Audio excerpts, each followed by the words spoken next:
Breaking news చూస్తున్నాం. పాకిస్తాన్ మాజీ ప్రధాని ఇమ్రాన్ ఖాన్ కు న్యాయస్థానంలో మరో భారీ ఎదురుదెబ్బ తగిలింది.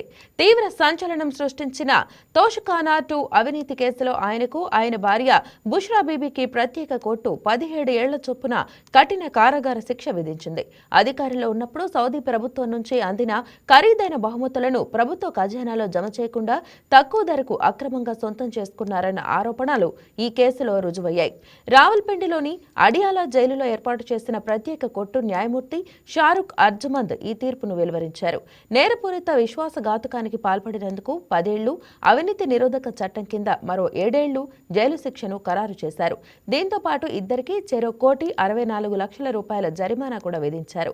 ఇమ్రాన్ ఖాన్ వయసు, బుష్రా బీబీ మహిళ కావటం వంటి అంశాలను పరిగణలోకి తీసుకుని కాస్త తక్కువ శిక్ష విధించినట్లు తీర్పులో పేర్కొన్నారు.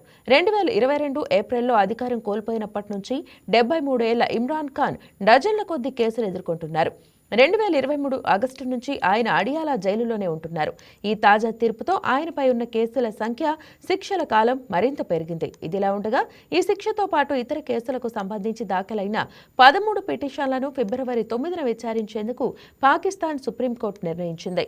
ఈ తీర్పును హైకోర్టులో సవాలు చేసేందుకు ఇమ్రాన్ దంపతులకు అవకాశం ఉంది.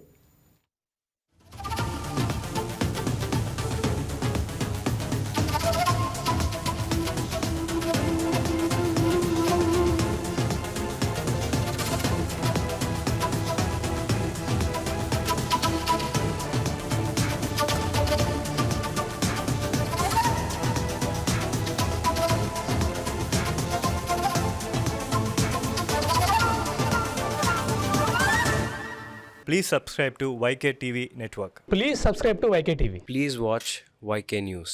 Don't forget to subscribe YK News channel.